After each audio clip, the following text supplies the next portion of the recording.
King Tanju had been childless all his life until he married a young maiden who gave birth to twin boys. He was overjoyed and presented the children to the old villagers and elders, although she had died during delivery, which was sad. The King Tanju presented the boys to the village wizard, who predicted a very intricate future for them. He said that one was going to bring glory while the other was going to bring sorrow. The boys grew up strong, healthy and handsome, although they were both different in character. Soon, King Tanju fell ill and the question of succession came to play. People wanted to know who would be the next king since both boys were born on the same day. King Tanju set different lessons and traps for the boys so he would know what they would do. The first was saving a young boy, and the other was helping a village woman to fetch water. And it was only Prince Konjo that did all this with excitement and joy because naturally he was kind. His brother Fuju was not interested in helping anyone.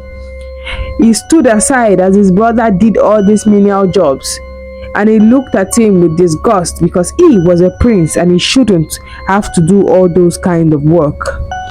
Finally, King Tanju called in Konjo. He presented him to the elders and said, "This is my heir to the throne. After I pass on, you will crown him king." The elders were overjoyed, but just one person was angry with the decision, and that was Tonjo. Tonjo sat with an elder who told him that this was not the right way. You are more superior and you have better leadership qualities. And so, Tanju took his brother Konjo to the river. He wanted to show him the waterfall where they usually played when they were young, but that was not his only motive. As they were watching the water and discussing, Prince Konjo pushed Tanju into the water and Tanju fell to his death. After the mourning period, Prince Konjo was crowned king. Although people were whispering that what could have happened to their loving prince, but no one dare stood in front of the new king and questioned his decision. People who questioned him were brought out and slaughtered in their compound while he stood and watched, and so soon everyone was loyal to him. Prince Kanju had a beautiful maiden he had planned to marry. She would always go to the stream and cry, and the fishermen sometimes would console her. And soon she found out she was pregnant and had to leave the village to avoid disgrace. She went to her maternal home, where with the help of the midwives, she was able to deliver.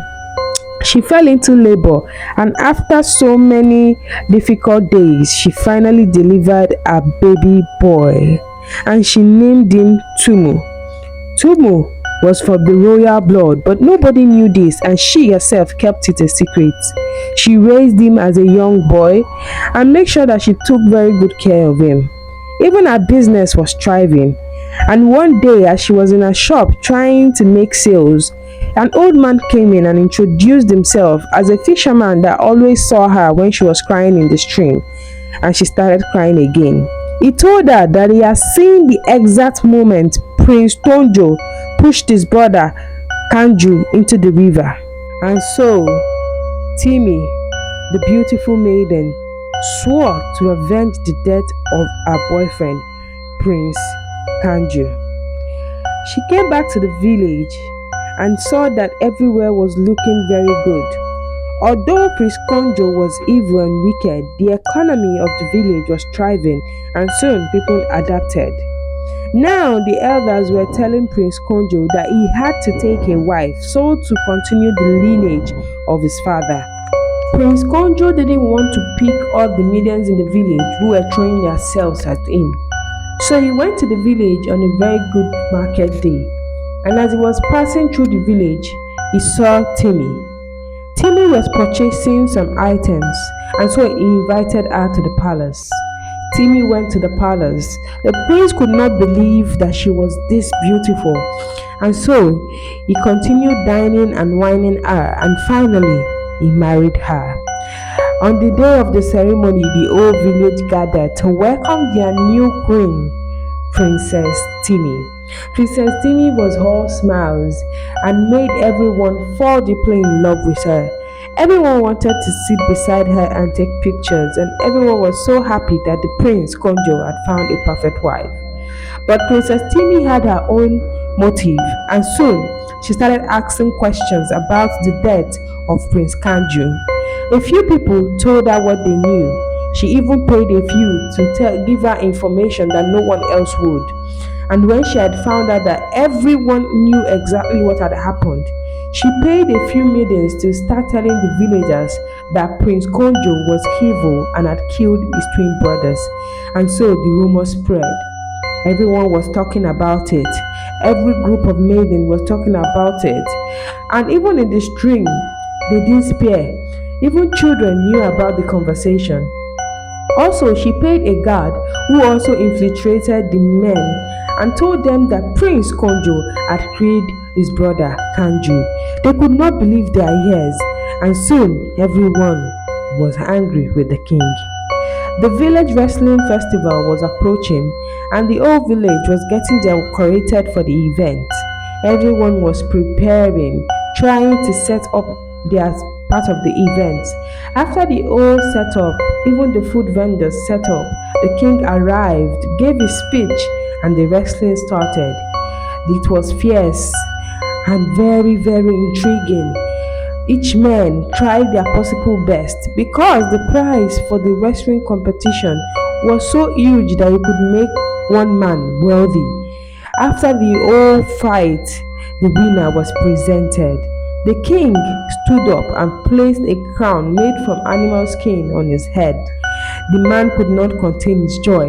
Everyone was clapping, and that was when Princess Timmy stood up and said, "Your king is evil. He killed my boyfriend, Prince Kanju." And everyone screamed, "Ah!